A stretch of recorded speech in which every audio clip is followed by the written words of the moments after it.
This is looking fantastic. Why don't you show me around? All right. Let's see what's been happening. Home sweet home. You've grown a beard since the last time we've seen you.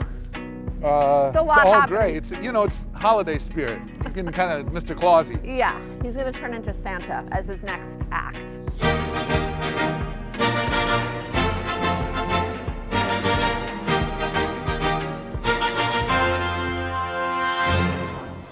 This is so wild seeing this done in this way. Yeah, so I mean, this is, I think I told you, it's a dream. These walls, as you can see, they're concrete inside of the foam. The foam acts as an insulation on either side of the wall, so that's all around this place. It's so cool to see it like this, the cross section. Having seen it go up. Yeah, that's what we were pouring in there. When we put, there's a little glitter in there somewhere. This is the powder room. Powder room. This is like the little mudroom area, right? This is a foyer. Yes, yeah. you're right. Mudroom area. That's the front door. That's where the steps will come down on the side. This is just all, you know, an entrance closet. This is where we'll keep everything. That's an amazing closet. It's a nice sized closet. It's like the size of a New York City apartment. This is the money shot, so this is why it's all window. This is going to be all glass. This is actually a balcony to outside. So out here, you're on the balcony, so you can enjoy your beachfront living. Back in here, this is more like a dining breakfast area. And then of course, you know. There'll be like the dining table here, the amazing kitchen this way. This is that spectacular kitchen. As you come up here, you're gonna walk into, it's actually a pretty grand hallway. But then you head into the primary bedroom. So the primary bedroom over here, again, being the money shot here, you can see this is going to be all glass. And as you live out here on the Sound, Wow, this is gorgeous. with Campo Beach right here, and you know, we still have one more floor above us. So you can imagine that this is already great. Open your curtains in the morning and here you are. Yeah. It's so wild standing here in a structure after standing right here on the porch when it was that dumpy little, weird little house that we were about to knock down. And we were looking over at the playground that actually, by the way, was not yet redone at that point. That's right. And just talking about how lucky the owners of this house are gonna be, not only to have this view and this experience of beachfront living, but also to have just everything at their fingertips, like all of the best parts of this town and what it has to offer. This town has so much to offer, and you're in the heart of it when you're at Campo Beach. So my name is Morley Boyd. I'm a 12th generation Westporter.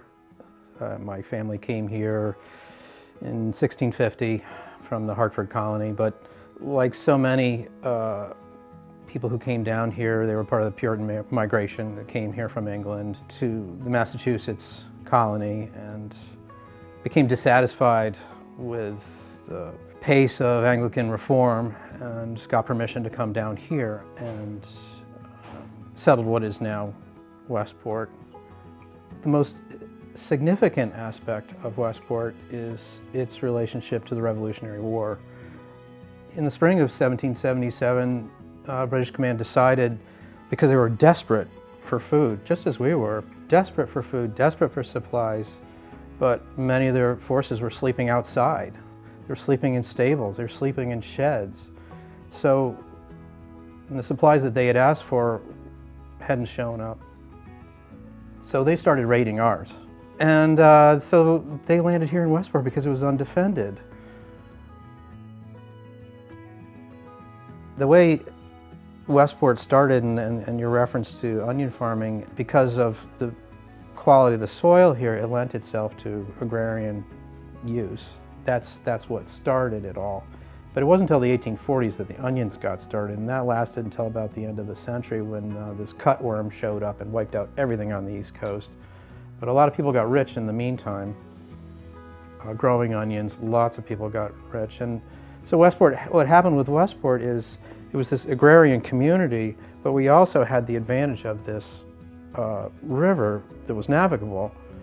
And so the shipping trade rose in conjunction with it. So the onions that you were asking about were shipped all over the place. Obviously they played a role in the Civil War because they fight scurvy and so forth. So it was great while it lasted.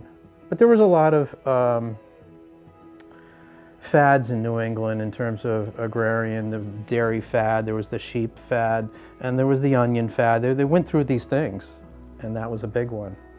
Westport was once known as sort of like this hayseed place. And my father used to say that if a UFO landed in the yard of a Westport house, the occupants would come out and introduce themselves. And it was sort of speaking to this urbane quality that this place seems to have. And I found that wherever I travel in the world, if I'm in an airport, I can always pick out the person from Westport. I don't know why. Ditto for being in a movie theater someplace. I can always tell the people from Westport. I don't know what it is.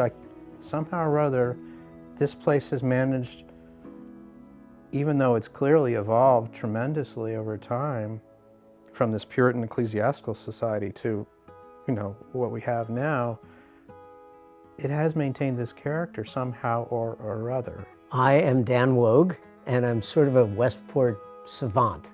I grew up here, graduated from Staples, and I've got a blog now called 06880, which has only 20,000 daily readers, and it's all about Westport.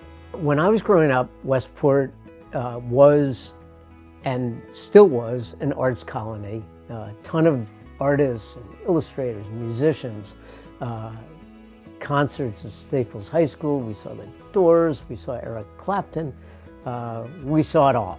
It was a great time to grow up. Soccer was a big part of my life and so many other people's lives.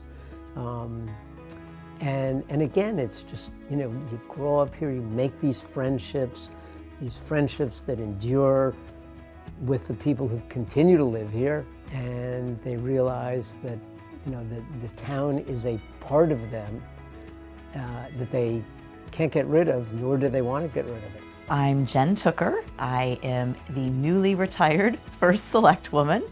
I served Westport for the last 4 years as its mayor. People have identified it as a place they want to move. People don't just sort of end up in Westport. If you ask a lot of our new residents, you've been here 8 years, I've been here 17 years.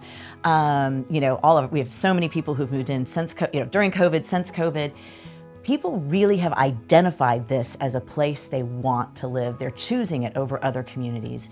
And what attracts all of those, it's the same thing that attracted you and me. Certainly these characteristics, this vibe, this cosmopolitan feeling, the arts and the culture, and the amazing retail and restaurant pulse that we have here, but also the water. We are absolutely a water community. People who are here want to be on the water. They want to enjoy the water. They want to be on the beach.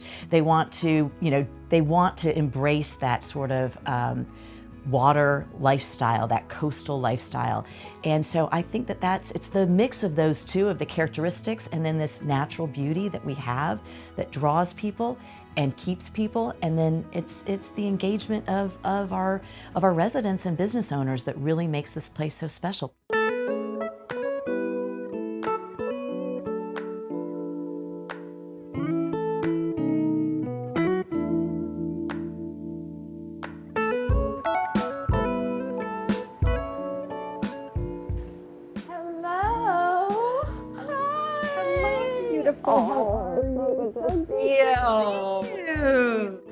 Oh my God, it's so nice to see you. I feel like we have not caught up in so long. It has been a while. Yeah. Well, back to school, Back to fall, school, I all know. of the activities. And you've been so Keeps it busy. going. I feel like I always tell people, I've been talking obviously so much about Westport recently because of this house and the project and all.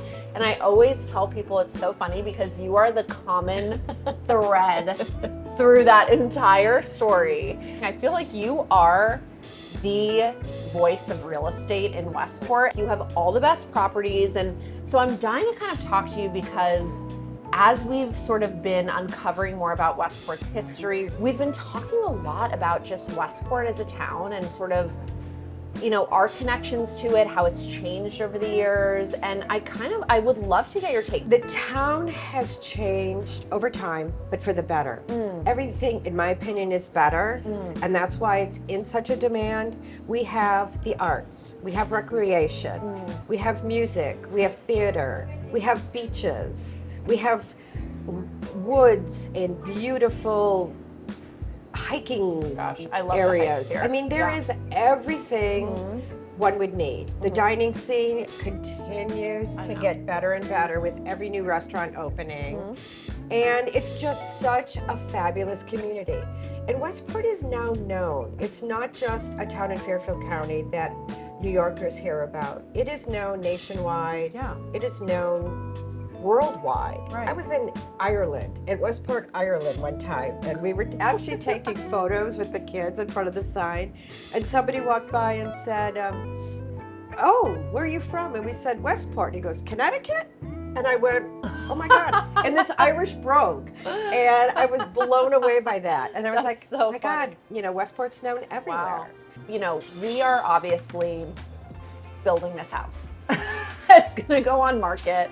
And I know that you are such an expert at the real estate of this town. I mean, this is like you've lived and breathed and danced and loved this for so many years. What can we expect kind of putting this house on the market? Who are the buyers? Who are people who are coming here? Like, tell me, I don't know. I'd love to pick your brain on that. Most people moving in Westport, to Westport, are from within, or Wow. they grew up here, they moved afar and are coming back. We are seeing a huge resurgence of people coming back. Wow. That's very, very exciting for me as a mom who, you know, raised kids here, to know that they love it enough to come back. Yeah. The West Coast, we are on the map to the West Coast. Wow. So you have a lot of people coming from LA, the Bay Area. It's kind of fascinating. That is. So when it comes to the Westport Project, number one, you're at Campo Beach. Yeah. Campo Beach is a Westport gem. It's just a town jewel.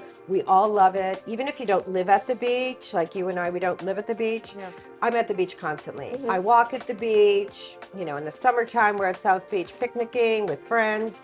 It's just an amazing community gathering place where you feel at home. This whole time we've been doing this project, I've been kind of like manifesting. Like everyone's like, oh, you've been envisioning. I'm like, no, it's beyond envisioning. I've been manifesting like a great people to come in there. And Chris has said since day one, he's like, why are you so obsessed with the idea that a family's coming in here? And I just always say, because I love families. Right. And I love the idea of people coming in and creating memories. Right. That they will always have. I mean, we know as moms, those are our sacred spaces. Yes. Like those Yes. memories that we create, especially in those little years with the kids, like that's what you go back to in your mind's eye. And it's everything. It's the history of it. It's the vibe once you're here. It's the people, it's the community. But there's really something intangible that is so powerful here. I mean, I've traveled a lot. I've actually lived a lot of places, and I've never come to a town that's quite like this, that feels, yes, it's a suburb, but it also feels cosmopolitan somehow, really interesting people Right. doing interesting things. And the water, and how, as you were saying before, that the water kind of surrounds you. It's not just that, okay, you can access the water from one side of the town, but there are so many different ways to live on and experience the water here, and the water even that holds so much historical significance too. It's kind of amazing. I feel really lucky that somehow life brought me here. It's a really unbelievable place. Brought you to me. Yeah. So- Well, not to you specifically, but.